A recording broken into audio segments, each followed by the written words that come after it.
Hello hi నమస్తే అండి. అందరూ ఎలా ఉన్నారు? బాగున్నారా అండి? నేనైతే బాగున్నాను. మీరు కూడా బాగున్నారని మనస్ఫూర్తిగా అయితే కోరుకుంటున్నాను. మా ఇంట్లో మేము చేసుకున్న దీపావళి పండుగనైతే కేదారేశ్వర వ్రతం అండి. ఎలా చేసుకున్నానో నేనైతే వీడియో ద్వారా మీకైతే అందిస్తున్నానండి.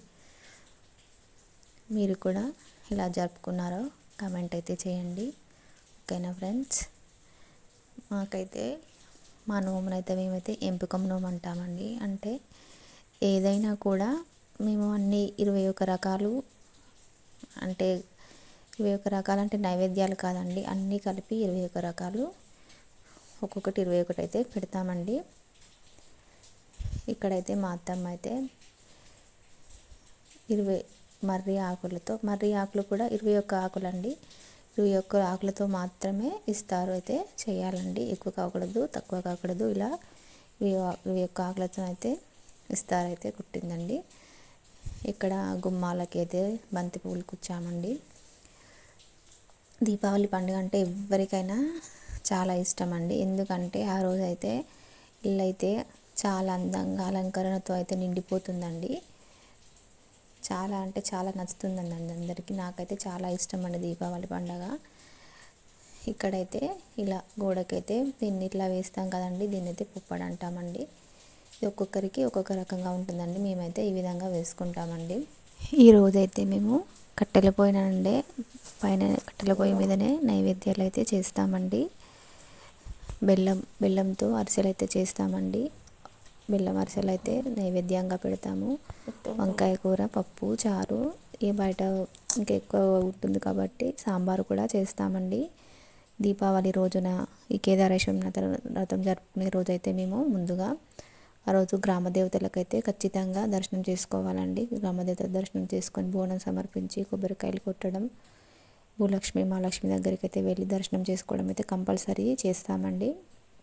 ఇక్కడ ముందుగా పోచమ్మ తల్లి దర్శనం అయితే చేసుకుంటామండి. పోచమ్మ తల్లి దగ్గర ముందుగా కడపనైతే కడిగి కడపను పూజించుకొని తర్వాత లోపలికి వెళ్ళి అమ్మవారికి అయితే బోనం అవన్నీ సమర్పించుకొని చేసుకుంటామండి. ఇంకా బోనాలు అంటే పరమాన్నం అండి, బెల్లన్నం అంటాం కదా, బెల్లన్నము, వేరే పచ్చన్నం కూడా వండుతామండి. అవి కూడా కట్టెల పొయ్యిన అయితే చేస్తామండి. తర్వాత వాటిని మంచిగా పూజించుకుంటామండి. పూజించుకొని దేవునికి అయితే నైవేద్యం అయితే సమర్పిస్తామండి. సాయంత్రం పూటనైతే నోమైతే చాలామంది కుదరని టైంలో సాయంత్రం పూట మళ్ళీ ఇలా ముగ్గులు వేసుకొని కలర్లు నింపుకొని ఇలా బంతి పూలతో అలంకరణ చేసుకొని దీపాలు పెట్టుకుంటే ఇల్లు ఎంతో అందంగా కనిపిస్తుందండి. లక్ష్మీదేవి మన ఇంట్లో ఉన్నట్టే అలా అనిపిస్తుందండి. సాయంత్రం అయితే చీకటి పడగానే ఇట్లా నోమునైతే నోచుకున్నామండి. నోము దారం అయితే ఉంటుందండి, దానికి మాది ఎంపికమని చెప్పాను కదండి. దారానికి అయితే 21 ముడులు అయితే వేస్తారండి. 21 ముడులు వేస్తూ 21 ముడులు వేసిన తర్వాతనైతే ఇలా నోము నోచుకుంటామండి. నోము నోచుకొని పళ్ళు అంటే ఇస్తారు ఆకులలో అయితే ఒక ఆకులు అయితే పళ్ళు అంటామండి. మేము వాటిని పెట్టేసి మా నోము అయితే నోచుకుంటామండి. నోచుకున్న తర్వాత అమ్మవారికి అయితే ఇక్కడ కేదారేశ్వరునికి అయితే హారతి ఇచ్చేసి అయితే మా నోము అయితే పూర్తి కంప్లీట్ చేసుకున్నామండి.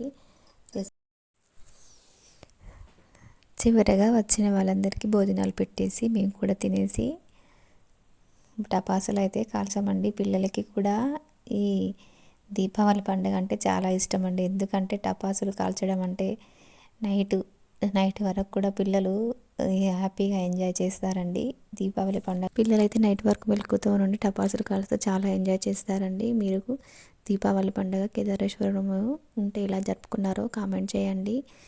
నా ఛానల్ అయితే సబ్స్క్రైబ్ చేసుకోండి. పునగల పిల్ల ఛానల్, నా ఛానల్ అయితే సబ్స్క్రైబ్ చేసుకొని నాకైతే సపోర్ట్ చేయండి. Okay, bye friends.